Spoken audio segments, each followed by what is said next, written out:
Fire Emblem Warriors turned out to be a game that was fun, but disappointing. Even though it's actually my favorite of the Fire Emblem spin-offs, it still wasn't quite enough. But maybe if the team had another chance to try again, they could make a game that was more in line with what the fans truly wanted. It did sell fairly well, but prospects for a sequel seemed to be unlikely. After all, Hyrule Warriors sold so much better and has the huge Zelda brand behind it, and if that game didn't get a sequel, then Fire Emblem certainly wouldn't. Until suddenly, it did. Hyrule Warriors Age of Calamity was announced and released within 2020. This got me to reconsider what a possible Fire Emblem Warriors 2 could potentially be. I actually ended up preferring how Age of Calamity focused on just one title of the series, and really fleshed that out to the farthest extent. And instead of telling a story that gives a half-hearted excuse to throw in as much fan service as possible, we instead got a story that expanded on a part of Breath of the Wild's narrative that people really wanted to learn more about, while throwing in as much fan service as possible. Maybe that's ultimately what a new Fire Emblem Warriors needed to do. And honestly, what better way to do that than with Three Houses, the best-selling, most critically acclaimed, and fan-beloved entry in the series. Maybe this is how we would see the War of Heroes led by Seros, as she seeks vengeance on Nemesis, expanding the lore and setting up the story that is to come. Well, can I say that I was almost correct? Because in February 2022, we would finally get to see the next game for the Fire Emblem series. It would be a Warriors title based solely on Three Houses. However, what we were presented with was that of an alternate universe, loosely based on the events of the main game. Overall, I had a positive outlook, but I wasn't as enthusiastic as one might expect. I like Three Houses, but it's not my favorite game in the series. Not to mention, I didn't have much interest in an alternate universe. For those reasons, I wasn't as intently focused on the marketing and lead up to this game's release, but I was certainly interested to play it.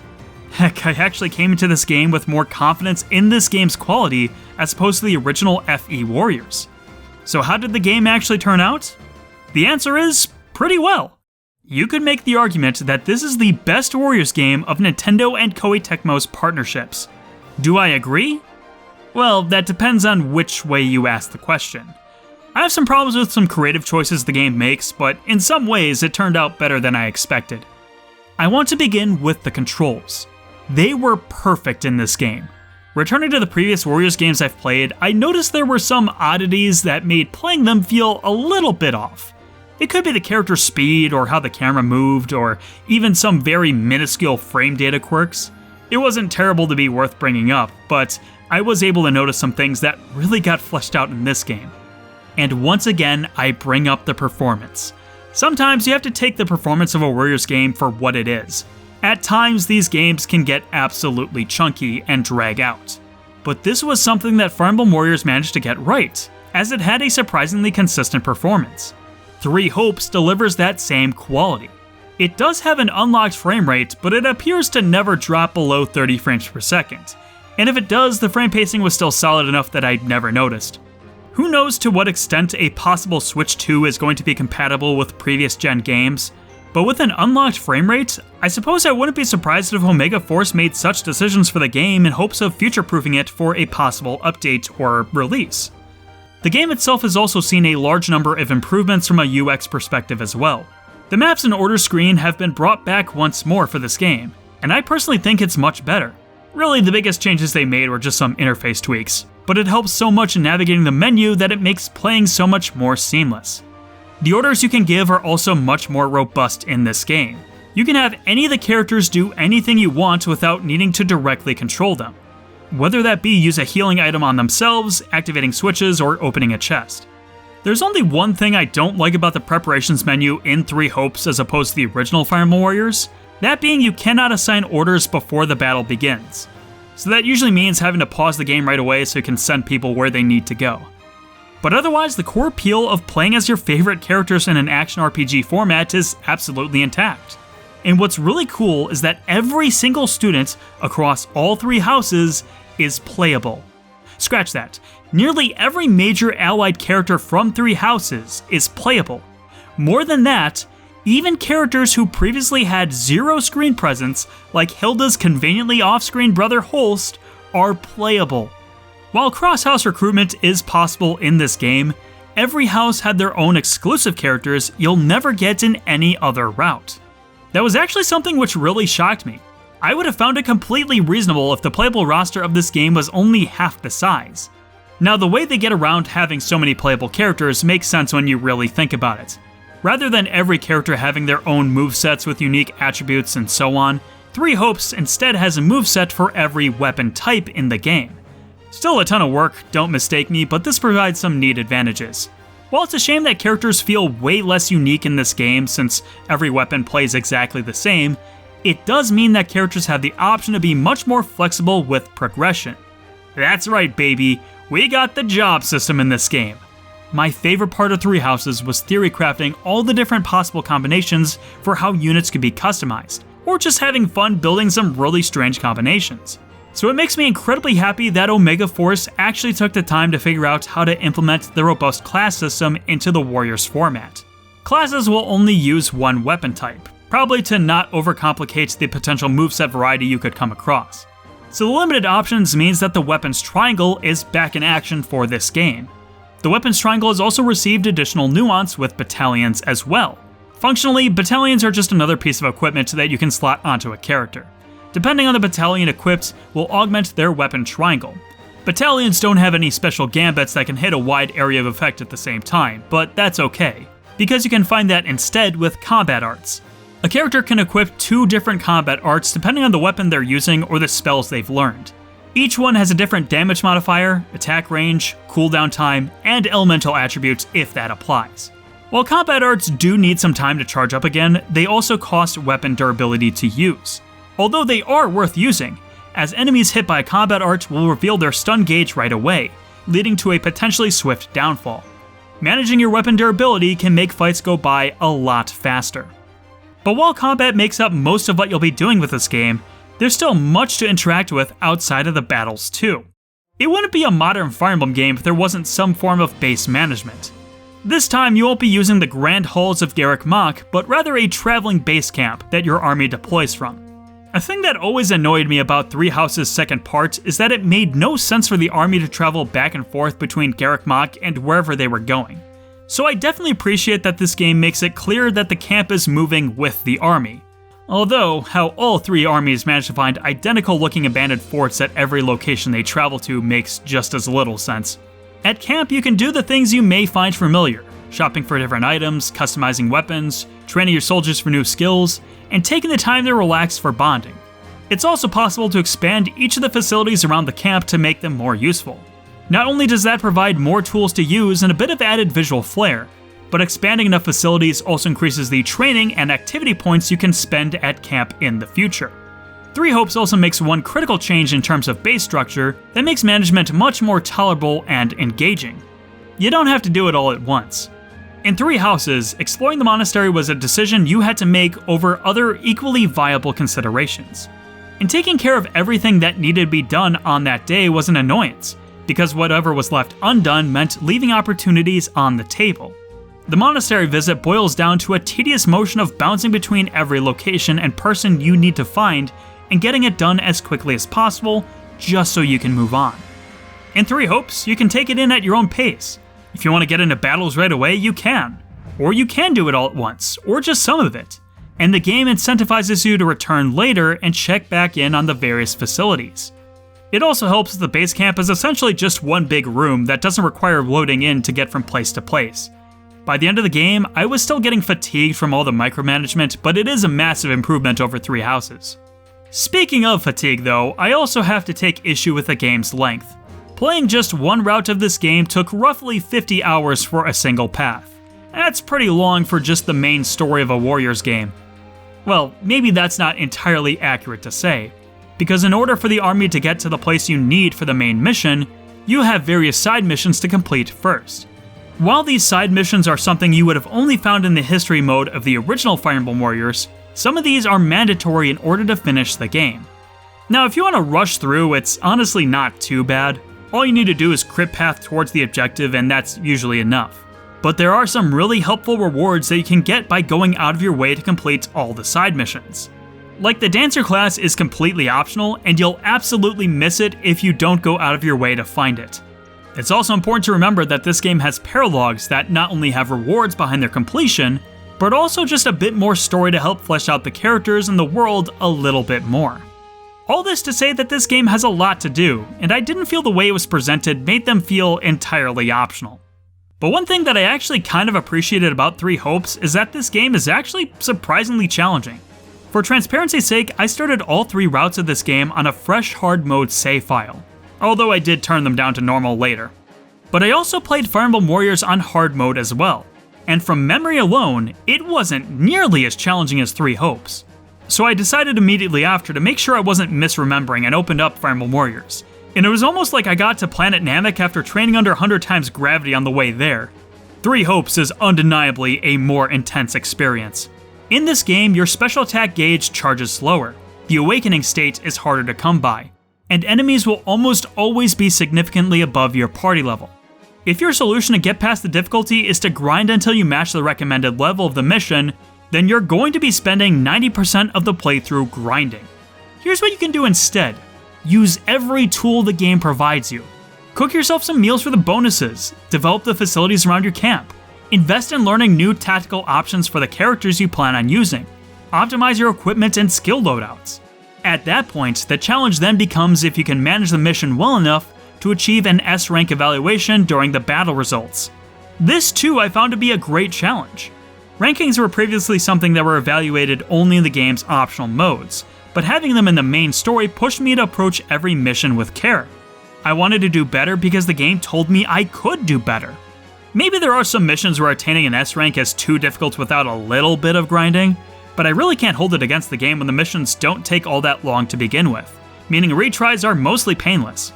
And you don't have to get S ranks to finish the game. I aimed that high only because I wanted to.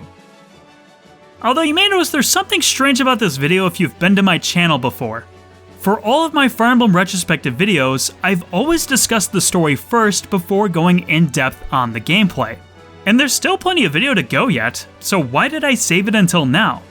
Well, it's because my opinions on this game are informed by some pretty big spoilers, and there's really no way to walk around them. So those faint of heart and faint of butt beware.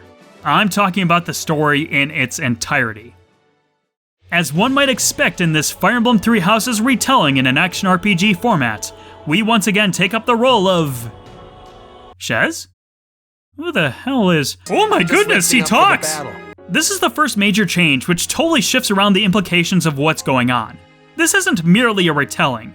This is a completely different story that asks, what would happen if instead of Byleth being the one to rescue the 3 house leaders, it was instead Shez? So who is Shez?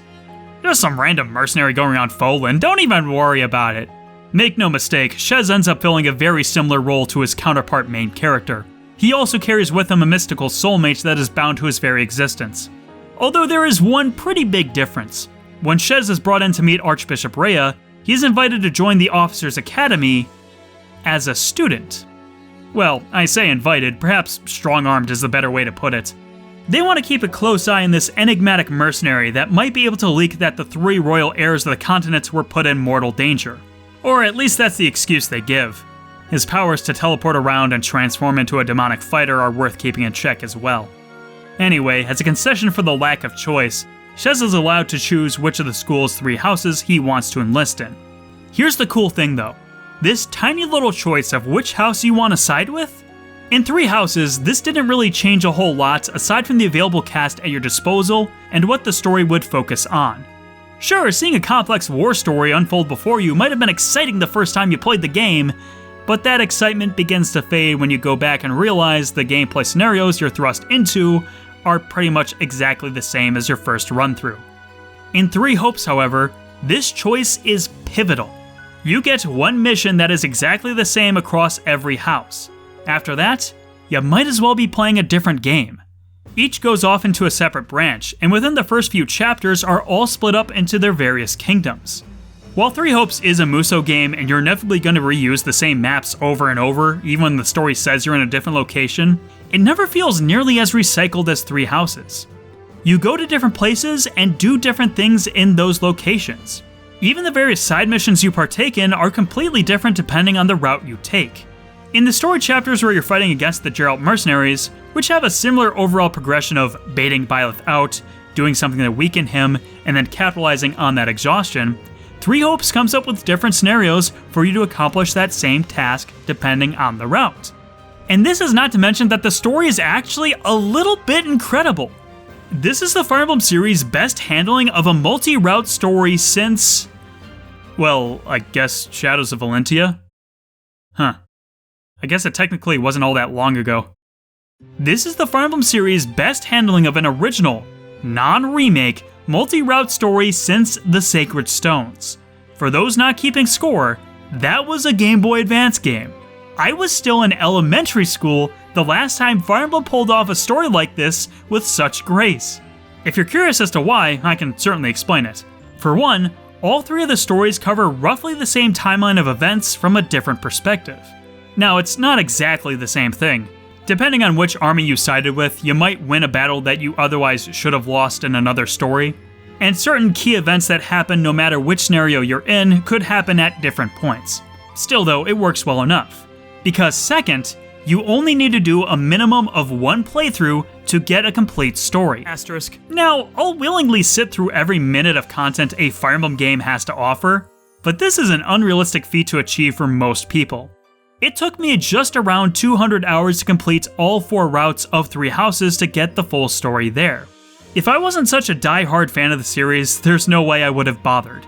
Even finishing one route is at least a 50-hour commitment, at least. While a route in Three Hopes took me just as long, you only need to do one. No matter which of the 3 stories you pick, you can converse with someone who took a different route and still be able to discuss the same general story. So pick whichever house has your favorite characters and watch the narrative unfold, because that's the only one you'll need to experience. And speaking of characters, the old students we know and love have been fleshed out a lot more. Three Hopes can run under 2 assumptions that you already know who these characters are, and that they've grown up over a couple of years.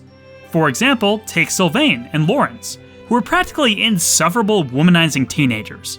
Well, time has passed. They've needed to inherit more responsibilities, and now seeking romance is the last thing on their minds. It honestly kind of shocked me just how much they matured. Which is not to say that everyone has changed. If there was a particular character you found annoying in Three Houses, they're probably still just as annoying. But hate them or no, they are undeniably more realized here. But I still wouldn't call it one of the best narratives told across the series.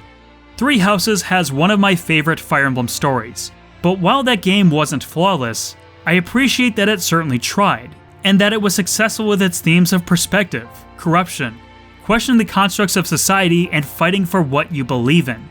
Three Hopes, being an alternate timeline, doesn't really have the opportunity to expand upon the world of Fodlan to double down on those previous themes, or even explore new ones with the same setting. They're basically telling the same kind of story again. Because this game was made mostly for fans of Three Houses first and foremost, it has a tendency to kind of just brush over events and character details by running under the assumption you know what they're talking about already. Not to mention the number of times the game contradicts details of Three Houses' characters and plots, or retroactively retcon in some new lore. I'm not usually mad when this happens, but as the resident Byleth apologist in the Fire Emblem circle, I'm questioning if they adjusted his characterization so that people would like him more, or that I completely misinterpreted his character from Three Houses. But there's still one huge problem I have with this game, and it's the reason I waited until the end of the video to start talking about it. It has to do with the game's ending and the nature of the story as a whole. The reason I'm so bummed out is the story offers nothing of value. I was immediately struck with a tingling fear when this game was announced. Warriors games are practically built on a mountain of fan service, so I thought this was going to be the perfect opportunity for the developers of this game to make the golden routes of Three Houses. What do I mean when I say golden routes? Basically what it means is that in this game that offers up different narrative choices and consequences, there's one route among all of them that provides the best possible outcome with the fewest possible consequences. Think back to Fire Emblem Fates. The whole concept of that game was based around the main character having to make a choice between his 2 families. But this choice was made completely pointless by the fact that there was a third pathway that allows Corrin to side with neither family, which results in defeating the true enemy of the world, allowing Nor and Hoshido to come together in friendship. It's not like Revelation canonically takes place after Birthright or Conquest. This is a path that Corrin could have taken at his branch of fate. And since it's clearly the best of the three options, why would you ever want to side with a particular family? If you saw my retrospective video on Three Houses, you'll know that I loved how it tackled its narrative themes regarding perspective. Remember that Folden's problems aren't solely caused by the creepy underground mole people. Even if everyone banded together to defeat them, Fodlan is still built on centuries of falsehoods and systemic corruption. The point is that Edelgard has a vision for the future, and to her, that vision is worth going to war with an entire continent to realize. Dimitri and Claude see the world in their own way, either wanting to maintain the status quo or tear down the walls of isolation that surround the continent. All three of these characters are willing to make great sacrifices. The tragedy is that these are people who by all accounts should be friends. But the inherent corruption throughout Fodlan means that personal convictions and ambitions are far more valuable than friendships with those different from you.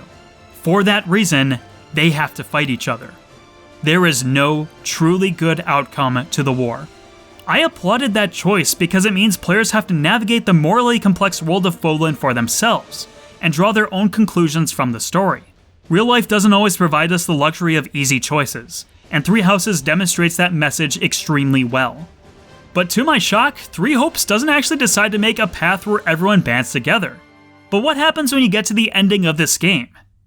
It is now 1183, Blue Sea Moon.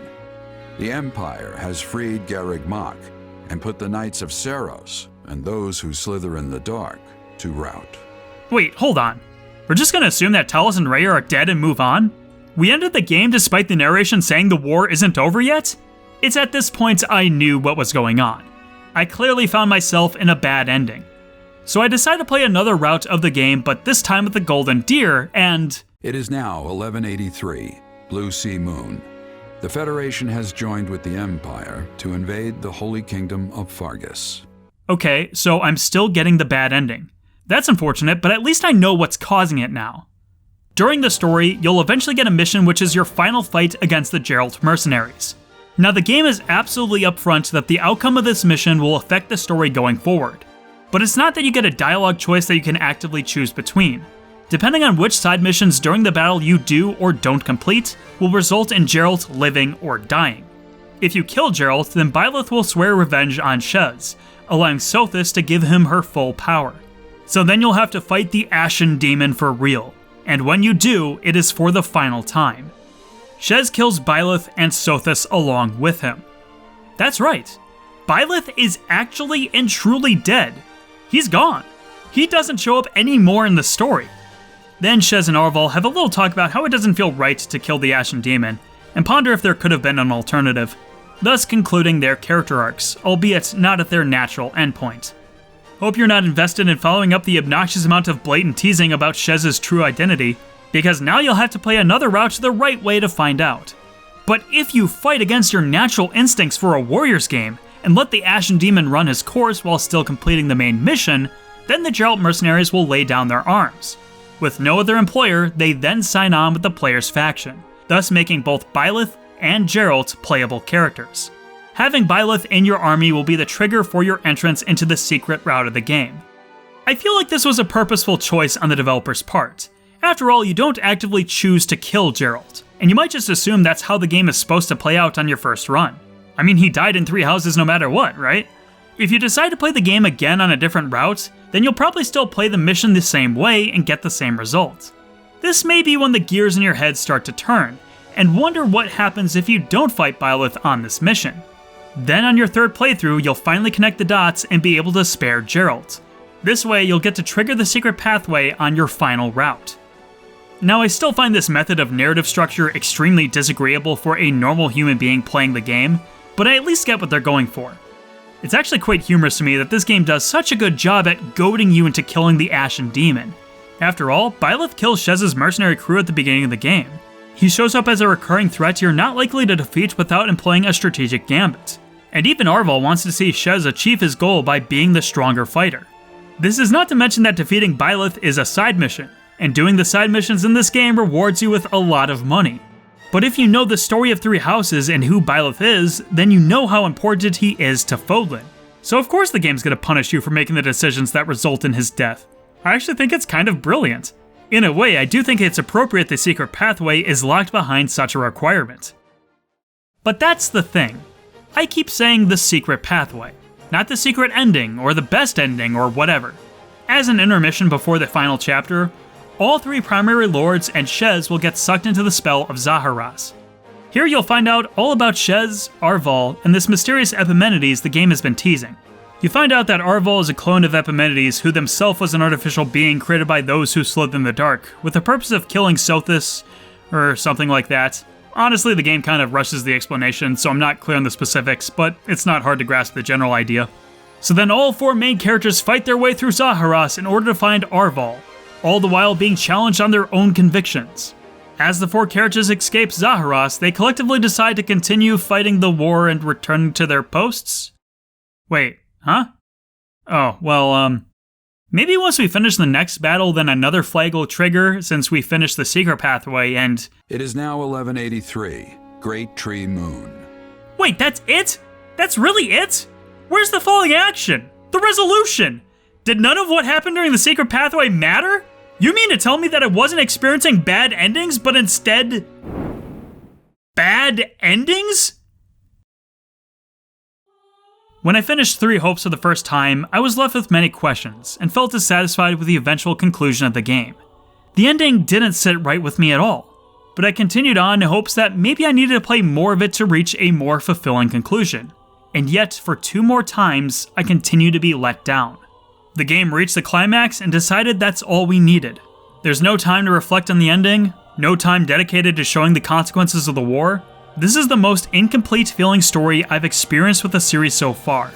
To think they could manage to do worse than 3 Houses was baffling, but by golly did they find a way. Just as much as a fantastic ending can make me forget a lot of pain and misery that I've had to endure to reach that point, a terrible ending will make me lose fondness for what might have otherwise been a fantastic game up to that point. After I finished my final route, I reflected on the game that was provided for me. I questioned what the game's purpose was or who it was for. The gameplay is excellent. When it comes to the elements of interactivity, this is without question the best Nintendo Warriors game, and possibly even the best Warriors game ever made. But its story? Sans my thoughts on the ending, this is arguably the version of 3 Houses narrative we should have gotten in the first place. Koei Tecmo clearly learned a lot of lessons, and did a fantastic job fleshing out the narrative of this game. If a future Fire Emblem game ever decides to use a multi-route story in the future, I seriously hope it takes a lot of influence from 3 Hopes. But that being said, it's a story I've seen told before. 3 Hopes doesn't offer any unique themes to explore that 3 Houses didn't. And considering each of its endings are arguably worse outcomes than 3 Houses, I felt like the story promised so much, only to waste my time. As much as I didn't want the game to have a golden route, I feel that potential story could have offered something of value for the audience that this game sorely lacks. Honestly, I probably would have rather that been the case, considering what we got was the alternative. It's for that reason, I actually don't recommend this game to fans of 3 Houses, which is extremely backwards of me to say. While a newcomer won't have an attachment to the universe already, a fan of 3 Houses can tell just how much potential was squandered when the whole thing was said and done. You never go to Shambhala at any point. You never get the Sword of the Creator. Even Byleth is laughably unutilized once he joins your party. As fun as it is to play your favorite characters in an action RPG format, your mileage is going to vary for how long that continues to be enjoyable. 3 Hopes is a game that burnt me out, and was a game that I was perfectly content leaving behind. Well, I suppose that's it. There's nothing left to delay me. There is currently one more Fire Emblem game to talk about, and there's certainly a lot to say about it.